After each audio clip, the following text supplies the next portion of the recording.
예.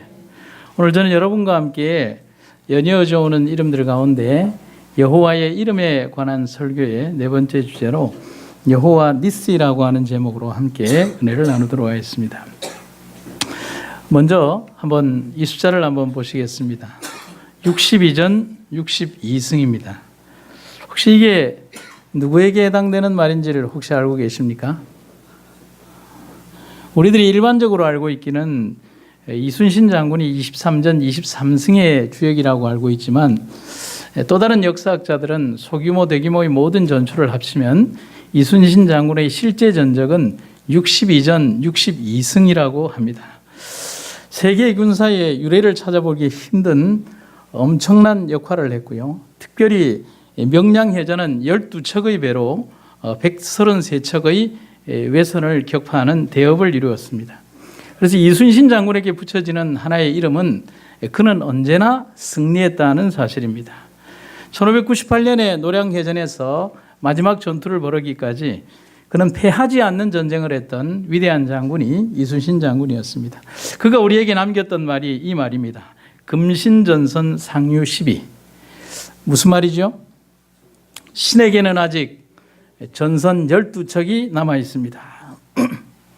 근데 이 말은 뭐냐면 실제적으로 그가 억울한 누명을 가지고 이렇게 백의종군학을 하게 되었을 때 그 이전에 이미 조선 수군 통제사가 되었던 원균이 7천량 전투에서 조선 수군의 거의 모든 것들을 다 이렇게 잃어버리게 됩니다.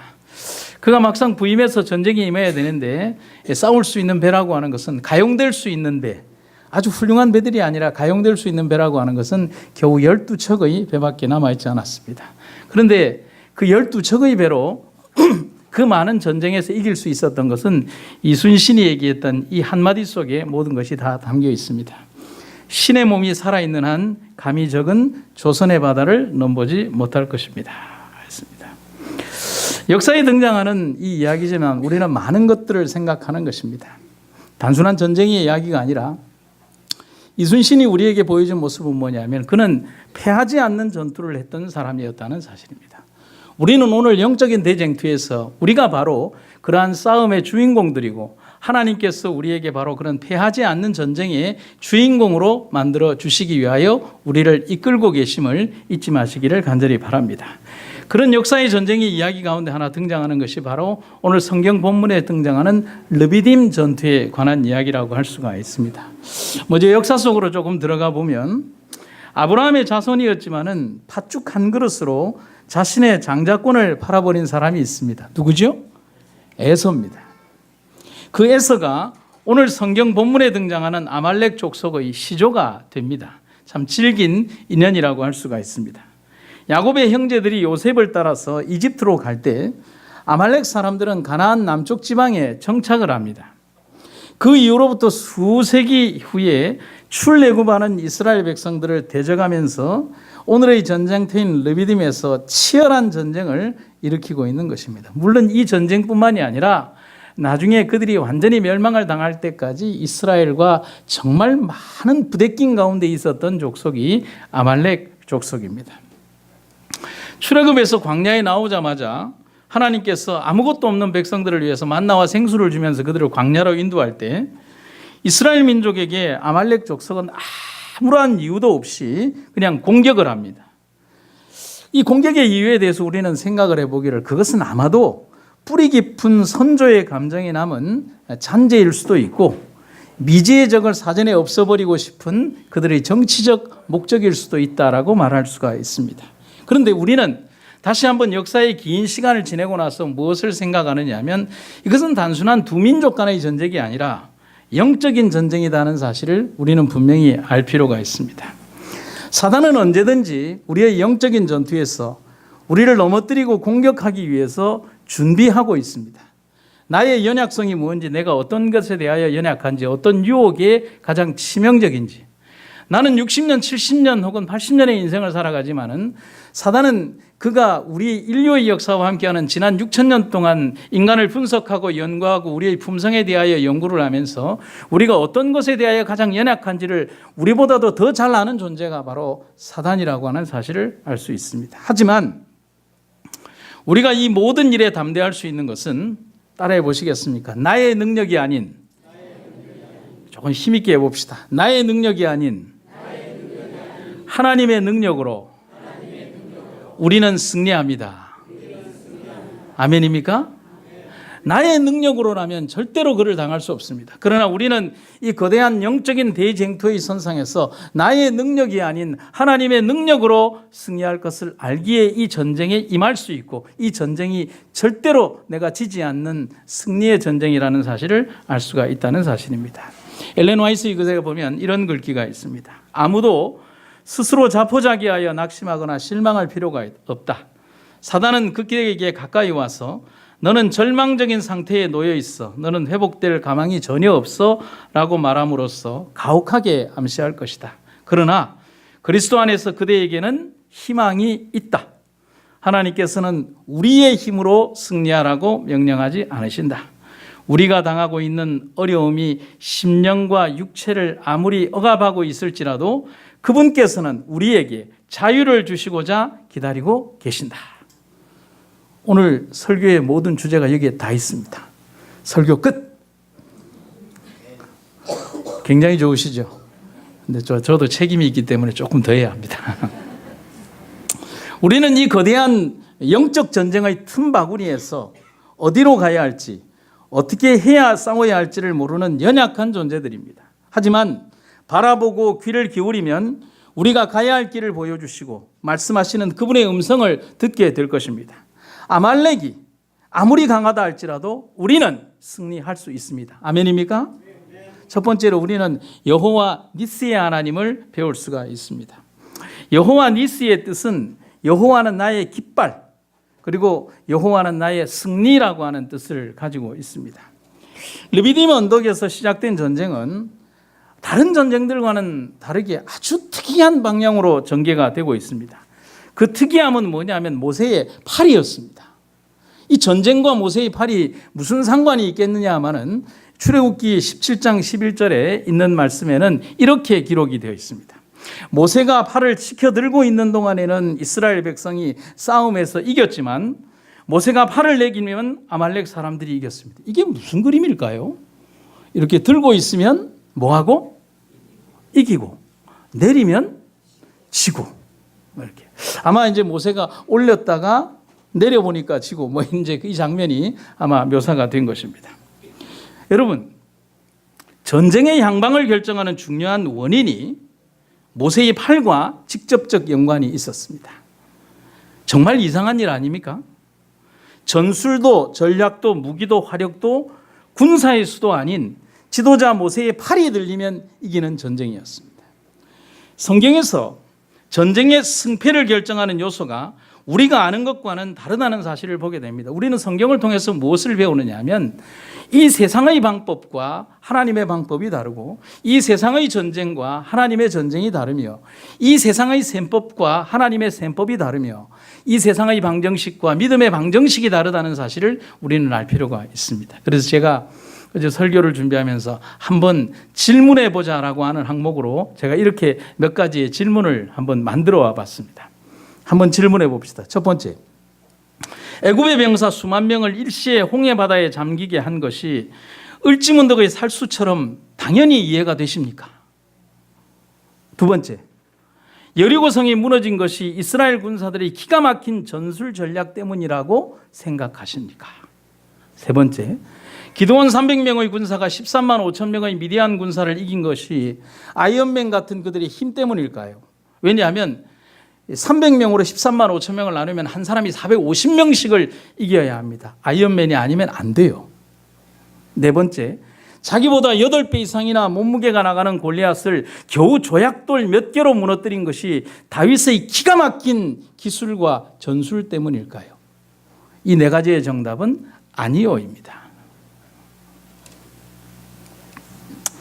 우리는 이것에 대한 정답을 어디에서 찾을 수 있느냐면, 다윗이 처음 전쟁, 골리앗과의 처음 전쟁에서 했던, 그가 전쟁에 나가면서 모든 사람들이 이 조그만 녀석이 어떻게 그렇게 큰 골리앗, 이스라엘 군대 전체가 두려워하는 그 적 앞에 나가면서 했던 다윗의 출정사에서 그 대답을 우리가 찾을 수가 있습니다.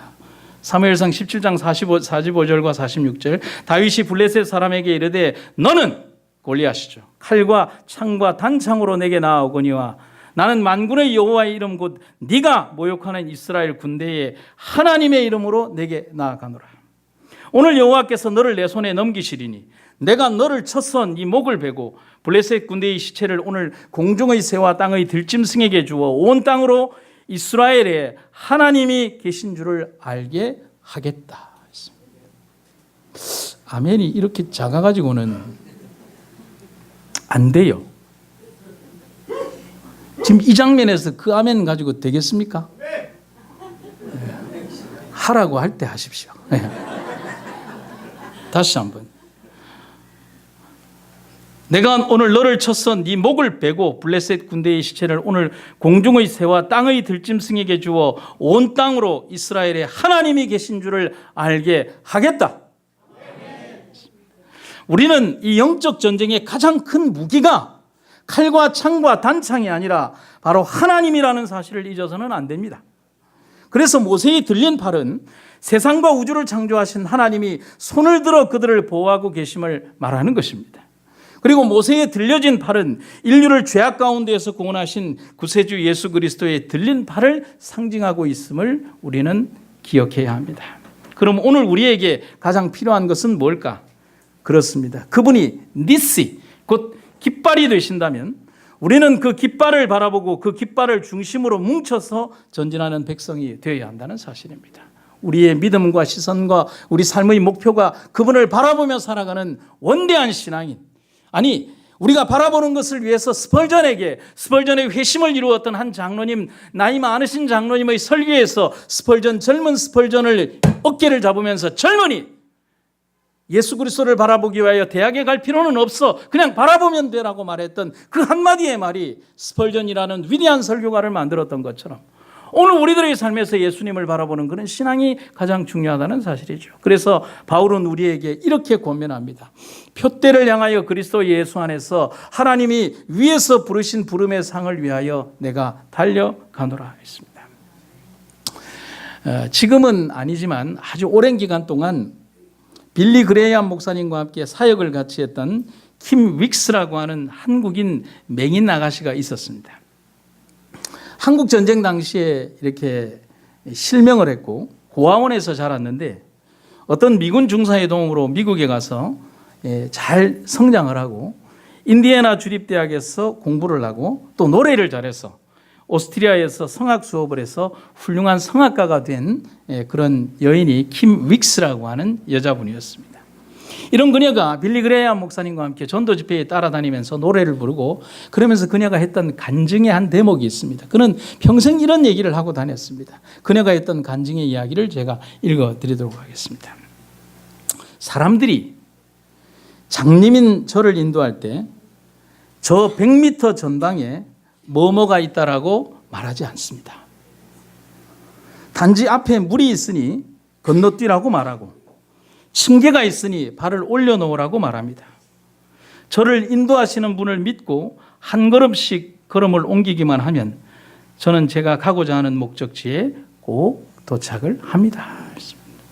여러분, 이 여인에게 있어서 신앙이란 하나님과 함께 매일의 삶을 살았던 그의 바라보는 신앙이었습니다. 여러분, 우리들은 본다는 것이 단순히 육신의 두 눈으로 본다는 것을 말합니다. 그러나 예수님 당시에 있었던 수없이 많은 바리새인들과 사두개인들과 성경학자들은 눈이 있었지만 못 봤죠. 그러나 글을 모르는 까막눈쟁이들, 사람들로부터 버림받았던 사람들, 가난한 사람들은 글조차 읽을 수 없었지만은 그들은 예수님이 계셨던 그 동산 위에 새카맣게 모여서 예수님을 볼 수 있었던 믿음을 가지고 있었다는 사실이죠. 과연 보는 사람이 누구일까요? 오늘 우리들의 삶에서 가장 중요한 것은 그래서 바라보는 신앙이라는 것입니다.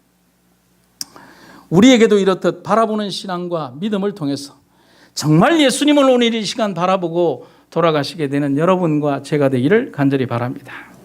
르비딤으로 한번 돌아가 볼까요? 르비딤은 그렇게 아름다운 장소가 아닙니다. 여러분들이 오늘 출애굽기 17장의 배경이 되는 그 1절부터 이렇게 읽어보면 르비딤에 대한 설명을 보면 이스라엘 백성의 역사뿐만이 아니라 지형적으로도 그렇게 아름다운 땅이 아닙니다. 지형적으로도 그렇고 백성들의 모습도 이것을 아름다운 장소로 절대로 기록하고 있지 않습니다. 백성들은 이곳에서 불평했습니다. 왜 불평했을까요? 물이 없어요. 그래서 물이 없으니까 불평하고, 그리고 거기에 보면 뭐라고 되어 있냐면 모세하고 다투었다라고 얘기를 했습니다. 그러는 가운데 모세와 다투고 하나님께 불평을 하고 있는 가운데 아말렉 족속들이 전쟁을 치러 온 것입니다. 여러분, 어느 조건이나 형편에서 이 전쟁에서 이길 수 있는 전쟁이라고 생각을 하십니까? 이런 혼란스럽고 백성의 믿음은 땅을 치고 있는 상황에서 그들이 어떻게 아말렉을 이길 수 있겠습니까? 여러분, 이런 믿음 없는 백성들이 어떻게 그들의 전술과 전략으로 그들의 적에 대하여 이길 수 있겠습니까? 하나님밖에 없다는 사실입니다. 이 무지하고 목매한 백성들을 지킬 수 있는 힘은 여호와 하나님밖에 없는 것입니다. 그러려면 어떻게 해야 합니까? 그렇죠. 잘 보십시오. 바라보는 것입니다. 맞습니까? 그런데 저는 여기 한 문장을 더 썼습니다. 다시 한번요. 바라보는 것입니다. 맞습니까? 그런데 모세는 바라보게 하고 있습니다. 하나님께서 불뱀을 왜 보내셨습니까? 하나님은 안 보니까. 그래서 그 불뱀을 통하여 하나님을 바라보게 만들었던 거죠. 오늘 이 백성들은 르비딤 이 사막에서 하나님을 보지 않았어요. 그럼 하나님을 봐야만 이기는데 그들에게 하나님을 바라보게 만드는 것입니다. 10절에서 모세와 아론은 모세와 아론과 훌은 르비딤 이 전투가 보이는 높은 산에 올라가서 그들의 병사들이 볼 수 있는 높은 곳에 올라서서 손을 들고 하나님이 우리 편임을 선언하고 있는 것입니다. 모세가 손을 올리면 이스라엘이 이기고 종교개혁 시대에 영국에 정말 무서운 여왕이 등극을 하게 됩니다. 가톨릭과 손을 잡고 메리 1세라고 하는 이 여왕은 그리스도에 대한 핍박이 엄청났습니다. 기독교인들을 많이 죽인 그녀를 일컬어서 영국 역사에서는 피의 여왕 메리라고 하는 별명을 할 만큼 그녀는 그리스도인들에 대한 핍박을 엄청나게 했던 사람입니다. 그런데 이 메리 여왕도 두려워했던 인물이 하나 있습니다. 누구냐 하면 존 낙스라고 하는 종교개혁가를 너무 두려워했습니다. 존 낙스는 밤을 새면서 기도했습니다. 하나님의 이 백성들을 지켜주소서. 칼과 창을 가지고 있지 않은 이 기독교인 이 종교개혁가가 할 수 있는 것은 하나님께 기도하고 하나님께 탄원하는 방법밖에 없었습니다. 그런데 하나님이 기이하신 방법으로 역사하셨습니다. 메리 여왕이 중병에 걸려 죽게 되었습니다.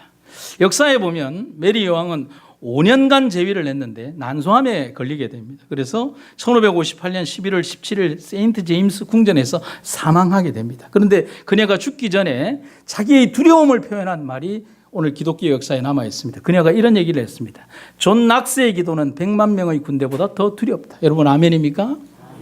여러분 칼과 창이 두려운 것이 아니라 존 낙스의 기도가 더 두려웠다라고 하는 사실입니다. 여러분 하나님은 언제나 승리하신다는 사실을 기억하시기를 간절히 바랍니다. 하나님이 승리하신다면 하나님과 함께하는 나 역시도 승리한다는 사실을 기억하시기를 간절히 바랍니다. 예수님은 대쟁투에서 이미 승리하셨습니다.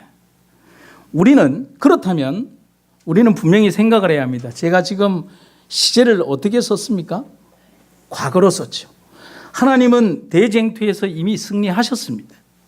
그러면 우리가 싸우고 쟁취해서 승리를 얻기 위해서 가는 것이 아니라 이미 결정되어 있는 미래의 승리의 시간을 맞으러 갈 뿐이라는 사실입니다. 아멘입니까? 전쟁이 끝나고 모세는 그곳에 제단을 쌓고 그 제단의 이름을 여호와 니시라고 불렀습니다. 니시는 말씀드린 것처럼 깃발이라는 의미도 있지만 승리라는 말입니다. 그렇다면 아말렉을 무너뜨린 힘은 무엇일까요? 이스라엘의 전력, 전술, 병기 어떤 것도 아닙니다. 아말렉을 무너뜨린 힘은 하나님의 능력입니다. 이스라엘은 하나님 때문에 승리한 것을 우리도 알고 르비딤 현장의 그들도 알고 적들도 알고 있었습니다. 그래서 바울은 우리에게 이렇게 고면합니다. 바라보라고 말입니다. 그 바라봄이 얼마나 중요한가를 우리들에게 가르쳐 주면서 히브리서 12장 2절에서 이렇게 얘기를 합니다. 같이 한번 읽어볼까요? 시작. 여기에서 등장하는 바라보다의 헬라어 원어는 아포론테스라고 합니다. 그런데 이것은 단순히 내가 누구를 이렇게 보는 것, 여기에 있는 우리 성도님들을 보는 것, 단순히 이런 보는 것과는 달리 다른 것, 한눈 팔지 않고 어떤 한 곳에 시선을 고정시키는 것, 주변의 사물을 함께 보면서 그것을 보는 것이 아니라 주변의 사물은 다 처치한 채 내가 보고자 하는 그것만 바라보는 것. 여러분, 바라봄으로 변화됩니다. 아멘입니까? 바라봄으로 변화되고, 바라봄으로 시험을 이기고, 바라봄으로 능력을 얻고, 바라봄으로 흔들리지 않게 되고, 바라봄으로 승리하게 됩니다. 여러분, 베드로는 물 위를 걸었지만 결국에는 물에 빠지게 됩니다. 이유는 간단합니다. 바라보는 데 실패한 것입니다. 배에 남겨진 동생들을 바라보며 자만에 빠졌고, 파도를 보며 두려움에 빠졌습니다. 그래서 물에 빠지게 되는 겁니다. 광야의 역사에서 또 구약 성경의 역사에서 등장하는 모든 실패의 공식을 보면 흔히 우리가 틀린 것을 이렇게 공부하는 것을 오답노트라고 하죠. 구약 성경의 역사에서 이스라엘 백성들이 졌던 모든 그 공식들을 오답노트를 한번 만들어 보면 그들은 하나님이 아닌 다른 무언가를 바라보았을 때 분명히 실패했습니다. 그것만 기억하면 된다는 사실인 것입니다. 그래서 모세는 산 꼭대기에서 르비딤 광야를 바라보면서 팔을 들어 올립니다. 뭐 하라고요? 보라고요. 그리고 그들이 바라보면 모세가 올린 손을 통하여 그들은 이기게 되는 것입니다. 그런데 문제가 있습니다. 이때 모세의 나이가 120살입니다. 하루 종일 들고 있을 수 없습니다. 하지만 모세의 팔이 들려야 전쟁에서 이기는데, 그래서 아론과 홀이 어떻게 했냐면 큰 돌과 이런 걸 쌓아놓고 모세 보고 앉으라고 합니다. 그리고 이 아론과 홀이 좌우에 서서 아론은 한쪽 팔을 잡고요, 홀은 또 다른 쪽 한쪽 팔을 잡고요, 옆에서 이렇게 들어 올려주고 있는 것입니다. 그러면 이 120살의 노인이 하루 종일 이렇게 들고 있어도 어떻게 하는 것입니까? 이렇게 하고 있는 거예요. 옆에 지금 누가 있어요? 아론이 잡고 있고요, 홀이 잡고 있고요, 행여나 지칠까 봐 의자에 앉혀놓고요, 이렇게 있는 것입니다. 모세의 팔을 지탱하면서 언제까지요? 이스라엘이 승리하는 그 순간까지 모세의 팔이 내려오지 않도록 모세가 손을 들고 있음을 그 광야의 백성들이 보도록 그는 들고 있었다는 사실입니다. 저는 설교를 준비하면서 무슨 생각을 했냐면, 흡사 그것은 깃발과 같았다라고 생각을 합니다. 전쟁터에서 지휘관이 자신의 존재를 알리며 강력한 힘이 있음을 알리는 깃발과 같은 그의 행위. 전쟁에서 깃발은 정말 중요한 동기부여가 됩니다. 병사를 독려하기도 하고 지휘관의 생존을 알리기도 하고 그들의 위세를 보여주기도 합니다. 그래서 깃발이 떨어진다는 것은 곧 전쟁에서 진다는 것을 말하는 것입니다. 그래서 저는 이렇게 생각을 해봤습니다. 르비딤에서 하나님은 당신의 종 모세를 당신의 깃발로 삼으시고 전쟁을 이끌고 계십니다. 그리고 오늘 이 전쟁터에서 하나님은 스스로 깃발이 되셔서 당신의 손을 드시고 승리하라고 명령하고 계십니다. 오늘 우리가 그리스도의 피 묻은 깃발 아래에서 그분을 바라보며 이 영적 전쟁을 승리하는 여러분과 제가 되기를 간절히 바랍니다. 화인 여사의 글입니다. 전능하신 성령으로 무장한 진리가 악과의 투쟁에서 승리를 얻을 것이며 피 묻은 깃발이 당신의 추종자들 위해 의기양양하게 휘날리게 될 것을 예수께서는 아셨다. 당신이 신뢰하는 제자들의 생애가 그분의 생애와 같이 중단되지 않는 승리의 연속이 될 것인데, 비록 현세에서는 그렇게 보이지 않을지라도 위대한 내세에서는 그렇게 인정되리라는 사실을 그분은 알고 계셨다 했습니다. 여러분, 살다 보면 분명히 어렵고 힘든 날이 더 많을 것입니다. 그럼에도 불구하고 우리는 이 길을 갑니다. 예수 믿는다고 병에 안 걸리는 거 아닙니다. 예수님 믿는다고 모든 사업이 잘 되는 것은 아닙니다. 예수 믿는다고 삶의 모든 것들이 평탄한 고속도로만을 가는 것은 아닙니다.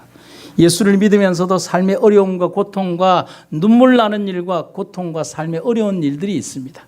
그러나 그때마다 우리는 좌절하고 넘어가며 하나님을 배반하고 돌아가는 것이 아니라 바로 르비딤 산 정상 위에서 그 보이는 모세가 팔에 손을 들고 올린 것처럼 깃발 되신 예수님을 바라보며 승리하라고 오늘 우리에게 말씀하고 계신 것입니다. 제가 지난번에 책을 읽다가 보니까 한 PD가 썼던 글이 있는데 이 글을 좀 같이 한번 읽어보도록 하겠습니다. 승마 경기에서 장애물은 장애물이 아니라 승마라는 경기를 있게 해주는 결정적인 요소다. 장애물을 넘었기 때문에 승마를 했다고 할 수 있는 것이다. 꿈도 마찬가지다. 장애물은 옵션이 아니다. 장애물이 있기 때문에 승마 경기가 성립되는 것이고 장애물이 있기 때문에 꿈을 이룰 가치가 있는 것이다. 오늘 우리들이 인생사 가운데에서 겪고 느끼고 넘어야 되는 수없이 많은 삶의 어려운 질곡과 때로는 투쟁과 영적인 전투가 하나님 그게 없어서 좋은 것이 아니라 우리는 그것을 이기고 승리하면서 영적인 대쟁투에서 승리하는 백성들임을 여러분과 제가 잊지 마시기를 간절히 바랍니다. 우리를 영원한 승자로 만들어주시는 그 주님께서 오늘 우리와 함께하고 계심을 잊지 마시기를 간절히 바랍니다. 제가 마지막으로 한 이야기를 들려드리고 말씀을 마치도록 하겠습니다. 한 분에 대한 이야기입니다. 이분은 1944년 경기도 양평군 서정면 문호리에서 출생을 했습니다. 13살 때 아버지가 세상을 떠나셨습니다. 근데 불행은 거기에서 끝나지 않고 얼마 후에 축구공에 눈을 맞아 망막박리로 시력을 잃게 되었습니다. 2년간의 치료에도 불구하고 끝내 실명 선고를 받은 다음 날 면회온 어머니께 그 사실을 알렸고 어머니는 심한 충격으로 집에 돌아가 8시간 만에 뇌졸중으로 세상을 떠나셨습니다. 이제 남겨진 것은 3명의 어린 동생들을 먹여 살리기 위한 누나밖에 남지 않았습니다.